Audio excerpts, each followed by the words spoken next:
మీ అందరికీ నా వందనండి. ఈరోజు దేవుడి మాటలు మత్తయి సువార్త 9వ అధ్యాయం, మార్కు సువార్త 2వ అధ్యాయం రాయబడిన మాట. రోగుల కొరకే కానీ, రోగులకే కానీ, ఆరోగ్యం గల వారికి వైద్యం అవసరం లేదు. పాపుల కొరకే నేను పిలువ వచ్చింది కానీ నీతిమంతుల కొరకు నేను రాలేదని ప్రభు అని యేసుక్రీస్తు వారు మాట్లాడారు.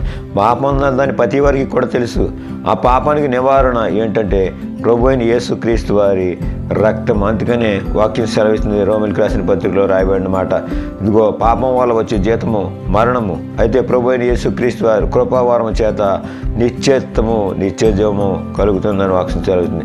అయితే ప్రభు అయిన యేసుక్రీస్తు వారి మాట ప్రకారం అక్కడ రాయబడిన మాట ఏంటంటే, ఎక్కడైతే ఇదిగో పాపమును ఆధారం చేసుకుని ఎక్కడైతే మరణం ఏలుతుందో అక్కడ ఆయన కృప అపరిమితంగా ఉండి వారందరూ కూడా రక్షించాలని వాక్యం సెలవిస్తుంది. ఇంకా చూసుకుంటే మనల్ని ఎప్పుడు రక్షించాలని చూసుకుంటే కనుక ఆయన తన ప్రాణాన్ని పెట్టి రక్షించాడు.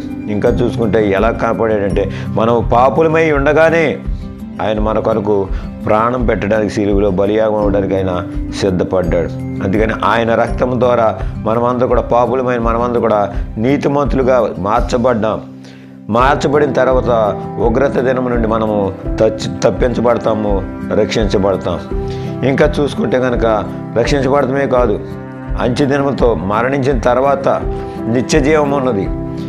అది ఎలా ఉన్నదంటే, ఆయన శరీరాన్ని, ఆయన రక్తాన్ని ఎవరైతే పుచ్చుకుంటారో వారే అంచె దినములో లేపబడతారు. యోహాను సువార్త 6వ అధ్యాయము 54వ వచనంలో ఎవరైతే ప్రభువే యేసుక్రీస్తు అయిన దేవుడిని నమ్మి ఆయన వెంబడించి మారుమనసు బాప్తిస్మం పొందుకుంటారో, ఎవరైతే వారి శరీరాన్ని, ఆయన రక్తాన్ని పుచ్చుకుని ఉంటారో వారే ఆయన సారూప్యంలో మార్చబడి అంచె దినములలో లేపబడతారని ప్రభు అయిన యేసుక్రీస్తు వారి వాక్యం సెలవిస్తుంది.